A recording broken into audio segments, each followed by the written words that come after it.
Shining, shining like a diamond. I see people watching. Hello Team Bella and welcome to my channel. My name is Miranda and I'm Mrs. Thinking of a Master Plan. I'm here with day 16 of the 25 days of planner tips. So first of all, thank you Tamara for inviting me to join you for the third time.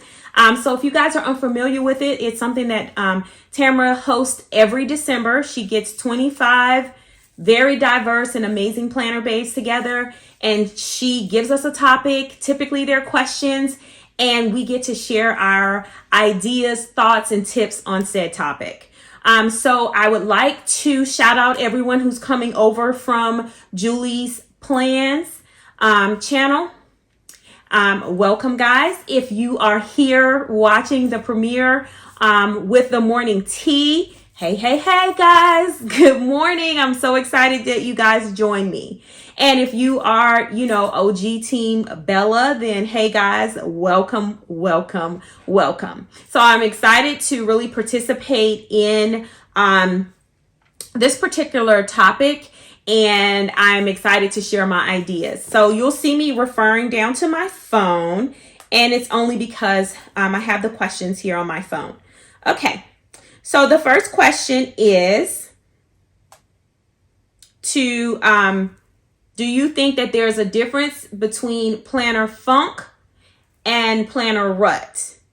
And yes, I do think that there is a difference. And the B part of the question is to explain. So let's break it down to the simplest terms. What is a rut? A rut is a habit or pattern of behavior that has become dull and unproductive. But it's also very hard to change. So I think the planner rut has to do with your actual planner, your planning style, things that you're doing with your planner, even your routines of opening your planner and using your planner.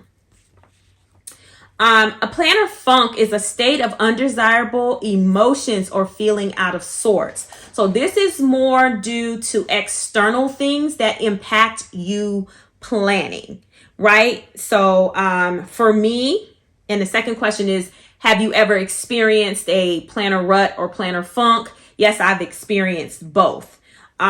So for a planner rut, it comes when I feel like my spreads are getting kind of redundant and they kind of just look the same. Like everyone has their style, and there'll be certain things that they typically do with every spread.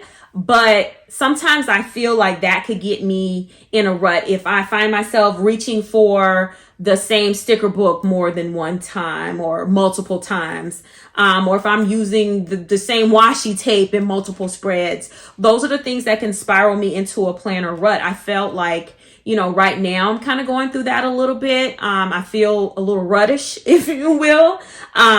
So that's planner rut. Planner funk, with that being external factors, for me, those things would be like if I'm working extended hours at work, or we have, an issue or a problem going on at work that requires more of my time, and it uses, more of my mental energy. Those are times where I kind of shrink back from using my planner at all.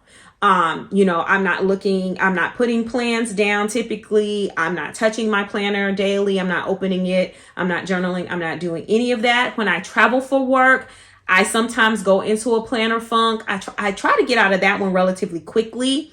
My health is one that really frustrates me, and it will put me in a planner funk.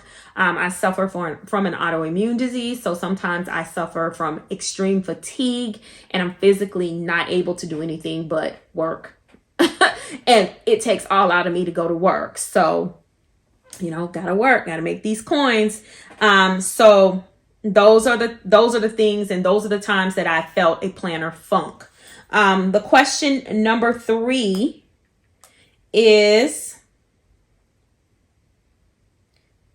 well, I just shared question 3. Share your experience when in a planner funk or planner rut. So I just shared that. And then question 4 says, share one, and she put that one in all caps, thing that you do to get out of your planner funk, planner rut, and or one thing you do to keep out of a planner funk or planner rut.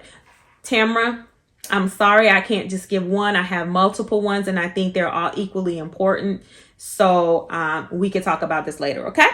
So something that I do, I have 3 things that I do to help me when I'm in a planner rut, and that is with my habits or routine of planning. I look at old spreads, past spreads in my planner that have brought me joy or that I thought were like super fly or cute. Yeah. That helps me because it kind of, anything to get my creative juices going again, because I don't want to even look at my planner if it's not cute. Okay. So cuteness is very important to me. I know that is so shallow and vain, but this is a judgment-free zone, so it's okay. I also like to go to Instagram and look for inspiration from my fellow planner babes.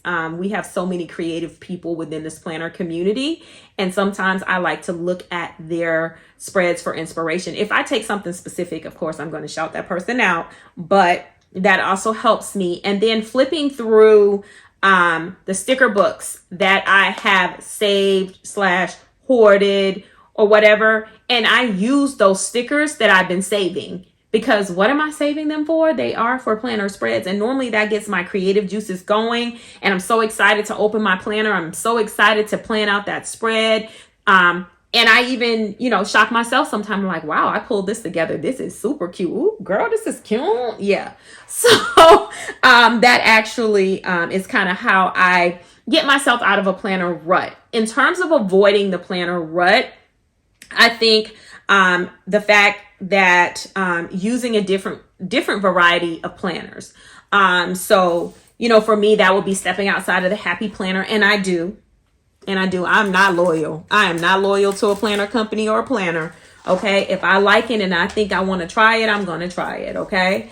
But one of the things, like this planner, for instance, is one of those planners. This is my B6 print impression weeks, and I kind of use this to record actually what happens in the day. But sometimes just stepping back in the different style of planning that I do in this planner really like gets me rejuvenated. Like, this is cute. Okay, well, let me see what else cuteness I can bring to my other planners. So, and being consistent with that definitely helps me avoid being in that planner rut in the first place.